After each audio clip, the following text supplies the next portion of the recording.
many times when we're running code, we want to store the output of that code because we're going to need to input that output into a code cell later on down the line. And when we're working in R, we use for assignment, we use the arrow operator to assign things.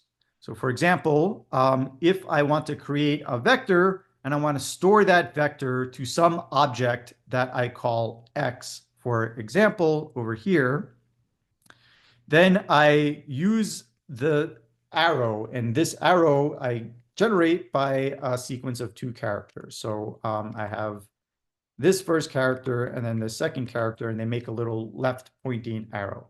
So for anyone that's coded in some other languages, such as Python, where the assignment of objects is obtained using the equal sign, it's a little different in R. I don't want to get into all of the nitty-gritty details necessarily. The equal sign kind of does work in R, but you really should avoid using it. So I'm just going to say, don't use the equal sign when you're assigning objects in R. The equal sign is really used for setting options of functions and things like this. When we're assigning the output of a function or a calculation to an object, you want to use the left pointing arrow like we have here. So for example, over here, I've got some function, and we'll talk about this in our next module. What does this function do? This is a sequence function. So what this function is doing, it's creating a vector of integers that is starting at 1, going up to 9, and increasing by increments of 2. So for example, it's going to start at 1, then go to 3, then go to 5, then go to 7, and then go to 9. So it's going to be a vector of 1, 3, 5, 7, and 9. And it's going to store that vector of values to this object that I called X. And I can call this object whatever I want. I just chose something very short and simple like X. So let me run this code cell and let's see what happens. I got a green check mark. Everything ran correctly, but notice that nothing appeared on the screen. And this happens quite often when we're running code, right? We ran an operation, it was executed, and the output of that operation was stored to this object X.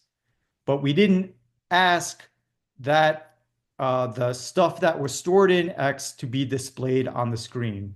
So if I want to see what is inside of X, computer programming is very logical and very literal. I need to specifically instruct to see the stuff stored in X. So I need to print the output to the screen. That's not too difficult. The way that I can do that in R is I just enter the name of the object. So if I want the stuff that was stored in X to be printed to the screen, this code cell just says X. And out comes the stuff that was stored in X. So this is the vector 1, 3, 5, 7, and 9. And so just be careful that at least when the output of R, a vector in R is being displayed in Colab, you might be used to seeing like vectors, the entries of vectors separated by commas. In R, these are being separated by dots. So we have 1, and then the next number in my vector is 3, and then 5, and then 7, and 9. So it's not a product of all these numbers. It's just saying the first number in my vector is 1, dot. The second number in my vector is 3, and so on. So this first command up here created X and stored the output of this sequence function to the object that I could have called anything. I called it X. And then this code down here instructed the stuff stored in X to be printed to the screen. And these code cells are not restricted to doing one operation per code cell. I can do an entire like script worth of operations. So I can do multiple commands in a single code cell. We'll start simple, but I could have said, hey, create this sequence, store it to this object X, and then print it to the screen.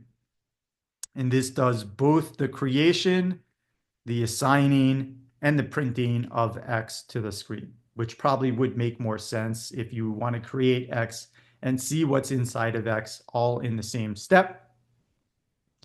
And when we're coding things, we certainly want to keep in mind computation time and maybe simplicity, efficiency of the code that we write. And another nice way of printing output to the screen is by indicating the command inside a set of round parentheses. So over here, notice I took this command, create the sequence from 1 to 9, increasing each value by steps of 2. So that's what that sequence function is doing. Store that output to X. So that's what all this stuff is doing. And if I just ran that again, nothing would get printed to the screen. But if I put all of that inside of parentheses, that's going to print it to the screen. So if I put any command inside of parentheses, it's going to print the result of that to the screen. So that's another way of printing things to the screen. So you can do an assignment and a print to the screen all at once if you enclose it in rounded parentheses. And so I just want to say again that there are multiple ways of doing things. And I'm not going to necessarily always explain all of the different ways, for example, of assigning and printing things to the screen. I might just sometimes tell you what is like the most efficient way of doing things. Sometimes I might explain a less efficient way of doing something if it's more clear. Okay, and so down below, for example, if I wanted to take and find the mean value of the vector of 1, 3, 5, 7, and 9, if I were to take the mean of all of these values, I think it should be 5. If I'm doing my math correctly. And let's say I were to store this in something called mean of X, right? If I were to just run this code cell over here, and I run this, right? Nothing gets printed to the screen. The mean of this vector X actually was calculated and it was stored to mean X, but we don't know what it is. However, if I put it inside of parentheses, now that mean was calculated and it's printed to the screen, and I can see that the mean was 5. Okay, so that's kind of a nice way of doing it, of assigning and printing all at once. Okay, so here is a good place to, well, maybe we'll, yeah, so I'll stop here and pick up talking about operations in the next video. Okay, thanks everybody.